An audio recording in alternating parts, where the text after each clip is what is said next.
Oi, gente. Pois é, o pior efeito do governo Bolsonaro na mente dos brasileiros é a queda do apoio à democracia. É isso que uma pesquisa do Datafolha demonstra e eu vou discutir nesse vídeo. E sem dúvida nenhuma isso tem relação com a exaltação do Bolsonaro, da ditadura e da perda de confiança nas instituições brasileiras. Mas a mesma pesquisa, o que é bastante curioso, e aliás é uma coisa que eu tenho tô com vontade de começar a tentar analisar aqui no canal. A mesma pesquisa mostra coisas boas, como o aumento do número de pessoas que entendem que a maioria dos resultados legados pela ditadura militar foram negativos, o que é meio que contraditório com a primeira avaliação de que cai o apoio da democracia. E por isso que essa pesquisa é interessante, a gente vai falar sobre ela no vídeo de hoje.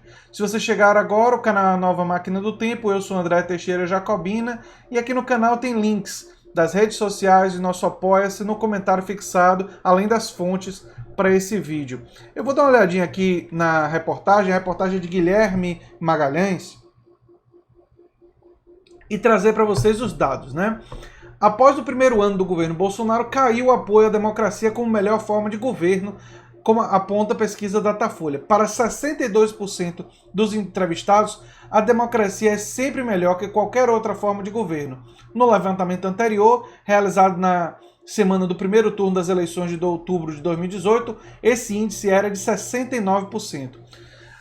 Alguns comentários logo de cara com os primeiros dois dados. 69%, que era o índice lá no primeiro turno das eleições de outubro de 2018, não é um índice muito bom. As democracias mais avançadas têm quase que 85 a 90% da população defendendo os valores democráticos. Então, nosso primeiro número já não era tão bom. E depois de um ano de governo Bolsonaro, o número piorou. Caiu para 62. Aqui no canal, vocês sabem, eu defendo a democratização da sociedade. Ou seja, eu defendo uma democracia ainda mais vibrante, ainda mais forte do que a democracia que nós vivemos. Uma democracia mais popular, mais direta, com mais participação popular nas decisões do governo e tal. Quando você vê uma queda no apoio à democracia que nós temos, talvez seja mais um reflexo do tipo de democracia que nós temos, oligárquica, enfim.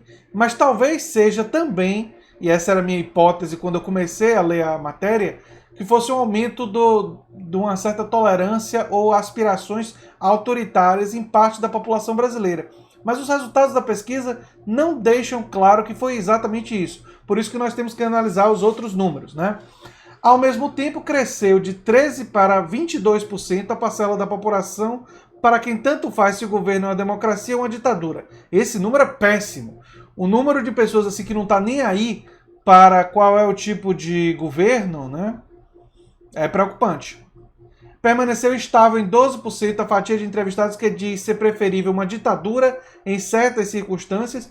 Esse número já é um pouquinho melhor, porque mostra que não houve um crescimento das pessoas que defendem a ditadura. Então, o ideal seria diminuir, mas realmente com a influência do governo Bolsonaro seria difícil imaginar que diminuísse. E pessoas, esses 12% eu sugeriria que estão entre o apoio mais firme ao governo Bolsonaro. Eu já tenho visto várias pesquisas que apontam que entre 12% a 18% da população brasileira tem o apoio que não pode ser movido. Pessoas verdadeiramente reacionárias, muito conservadoras e defensoras da ditadura militar oscilam justamente nessa faixa, não apenas segundo a pesquisa do Datafolha, segundo várias pesquisas, né? O Datafolha ouviu 2.948 pessoas no dia 5 a 6 de dezembro em 176 municípios de todo o país. A margem de erro é de 2 pontos percentuais, para mais ou para menos. A divergência em relação à democracia como melhor forma de governo é maior nos segmentos divididos por escolaridade e renda. Isso é meio previsível, mas vamos analisar os números. Afirmam que a democracia é sempre melhor 85% dos entrevistados com nível superior de escolaridade e 81% dos que possuem renda familiar mensal de mais de 10 salários mínimos. Esses são os números de uma democracia avançada, ou seja, as democracias avançadas têm mais ou menos isso, 85, como eu disse no início do vídeo, né? 85 a 90%, o que significa que as pessoas com nível superior de escolaridade refletem mais ou menos os valores democráticos, ao menos de simpatia com a democracia e uma certa hostilidade com qualquer forma de autoritarismo, um pouco maior, né? Esse índice cai para 48% entre aqueles que somente têm o ensino fundamental e para 53% entre quem ganha até 2 salários mínimos. Ou seja, diminuiu a escolaridade, diminuiu a renda, a aprovação da democracia cai. Isso é compreensível em vários sentidos. Assim, se você tem menos escolaridade, você talvez não saiba os efeitos do autoritarismo e das ditaduras na história da humanidade. Por exemplo, eu como historiador, para mim defender a democracia e defender a expansão da democracia e uma democracia ainda mais forte, mais descentralizada e mais, enfim, com maior participação popular, essa defesa advém, ela é resultado justamente do estudo da história. Porque quando você olha para a história da humanidade, o que nós vemos é que os regimes mais corruptos, mais violentos, mais propensos a realizar guerras, mais propensos a violentar os direitos dos cidadãos, são as ditaduras. Seja de esquerda, seja de direita. Todo tipo de governo autoritário, centralizador, produz mais sofrimento, produz mais, enfim, tragédias humanas. Então, o exame da história, e por isso ter maior nível de escolaridade, influencia muito na defesa da democracia. E eu vou até mais além. Eu acho que uma escolaridade melhor e mais qualificada tenderia a defender uma democracia mais profunda. Porque você perceberia, por exemplo, que existe uma relação entre os países mais democráticos, com maior participação popular e diminuição de corrupção, garantia de maiores direitos, serviços públicos de maior qualidade. Existe uma relação entre as duas coisas, né? É claro que essa relação não é absoluta, existem outros fatores econômicos que contribuem para o sucesso das sociedades, como recursos naturais, acesso a recursos naturais, grau de industrialização, enfim, capacidade de diversificação da economia, tem muitos fatores. Mas um dos fatores relevantes e importantes é o grau de democratização da sociedade, não é?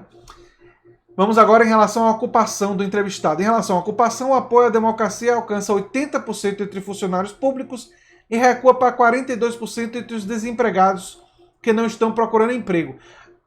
Tanto os desempregados quanto a diminuição da renda e o apoio à ditadura tem a ver com a percepção de que, olha, a sociedade não está funcionando para mim, então se for uma coisa diferente, pode ser que seja melhor para mim.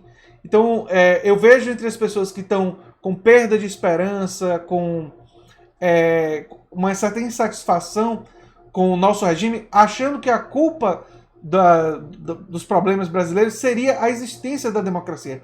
Quando, na verdade, um exame mais completo da nossa democracia mostra que boa parte, não a única responsável, obviamente, mas boa parte da responsabilidade, uma parte significativa da responsabilidade dos nossos problemas é a falta de democracia, é o fato de que a democracia brasileira é oligárquica, ela se perpetua com famílias políticas, parentes e conhecidos, as mesmas famílias se perpetuam no poder, ela significa a perpetuação do poder das grandes corporações empresariais, financiando indiretamente, através dos executivos, as campanhas dos políticos e, com isso, controlando o sistema político, ou seja, uma democracia controlada por um número bem pequeno de pessoas, ou seja, um regime que tem mecanismos democráticos, eleições, votação, enfim, mas que tem uma realidade de poder oligárquico, concentrado na mão de poucas pessoas, né?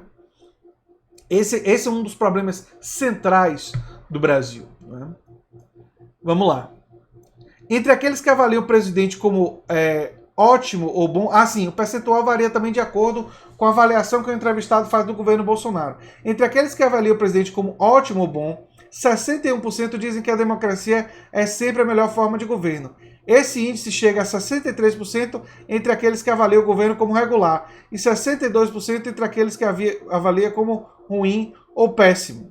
Vocês veem que aqui os números não trazem tanta clareza, né? Eles mostram, na verdade, que a diferença maior se dá no nível de escolaridade e não tanto no posicionamento diante do governo, né? O Datafolha questionou ainda se há alguma chance de haver uma nova ditadura no Brasil. O levantamento indica que cresceu a parcela dos que refutam a possibilidade disso acontecer. Para 49%, não há nenhuma chance de uma nova ditadura no Brasil. Em outubro de 2018, na semana do primeiro turno, eram 42%. Já 46% dizem que isso poderia acontecer. Desses, 21% falam em muita chance e 25% falam em alguma chance. Não souberam responder 5%. Continuando os dados da pesquisa, em 2018 eram 31% os que diziam haver muita chance e 19% que falavam em pouca chance de uma nova ditadura, enquanto 8% não souberam responder. O legado deixado pela ditadura militar, que governou o país de 64 a 85, também foi alvo de questionamento. Desde 2014 vem crescendo o percentual de entrevistados que afirma que o regime deixou mais realizações negativas. Esse é um número bom. Eram 46% naquele ano, já subiu para 51% em 2018 e agora são 59%. Aqui eu acho que o processo eleitoral de discutir a ditadura militar favoreceu a conscientização das pessoas de maior escolaridade e também de boa parte da população brasileira que a ditadura militar não foi esse mar de rosas que o Bolsonaro pinta, né?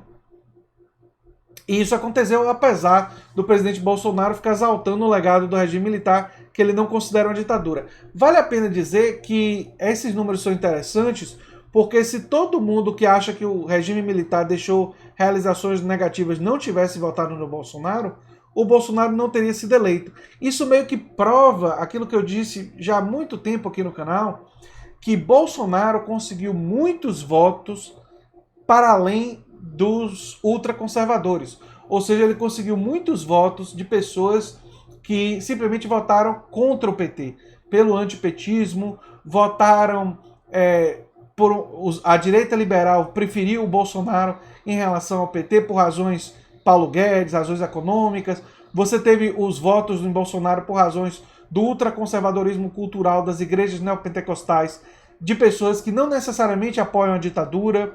Então você teve um número significativo de pessoas apoiando o Bolsonaro por motivos diferentes. Alguns pela agenda econômica, outros pela agenda cultural, e são segmentos diferentes da população. Isso acabou segmentando a população e a negação do outro lado foi suficiente para levar Bolsonaro à eleição, não é? Sobre o que ele fala de não ter ditadura, ele diz um monte de besteiras aqui que eu vou ler. Olha só o que Bolsonaro disse. E onde você viu a ditadura entregar para a oposição de forma pacífica o governo? Só no Brasil. Então não houve ditadura. Primeiro que transição de poder não é só no Brasil.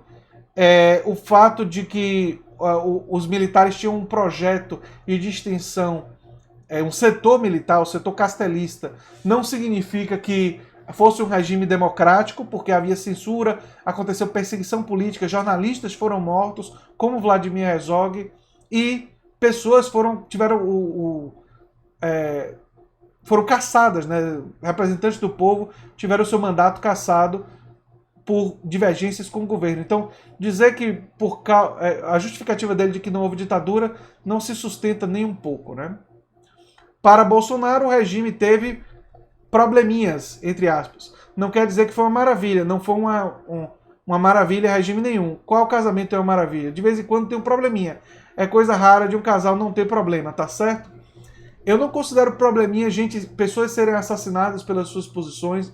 Eu não considero probleminha toda a corrupção que aconteceu durante o regime militar. Eu não considero probleminha censura dos órgãos de imprensa. Eu não considero probleminha a violência que se deu e a repressão que se deu contra aqueles que se manifestavam em favor da democracia, né? A pesquisa aponta que o índice de pessoas que avaliam como positivo o legado da ditadura também cresceu desde 2014. Olha só que coisa estranha. Mas em ritmo menor, indo de 22% para 32% em 2018 e agora oscilando para 30%. Nesse mesmo intervalo, diminuiu a fatia dos entrevistados que disseram não saber responder à questão, que eram de 12, são de 12 agora, né? Antes de 17% em 2018 e 32% em 2014. Então, essa parte final meio que mostra o seguinte: a eleição de 2018, embora tenha sido muito traumática porque trouxe de volta esse pensamento reacionário, trouxe até um pensamento da Guerra Fria, né? Estilo de Guerra Fria, embora a Guerra Fria já tenha acabado há muito tempo. E o que esse debate produziu na sociedade brasileira foi que menos pessoas, as pessoas pararam de dizer não tenho posição em relação a isso, porque teve o debate.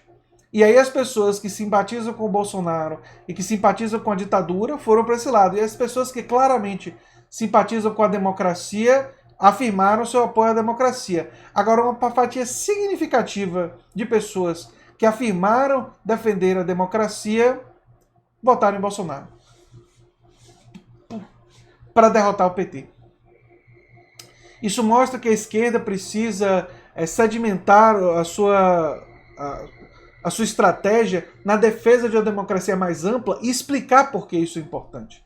Isso é fundamental para o futuro do caminho da esquerda e dos partidos progressistas. E aí eu falo de todos. Os partidos que têm quadros progressistas, incluindo aí o PSOL, o PT, o PDT, o PSB e os movimentos sociais progressistas, além do PCdoB, enfim.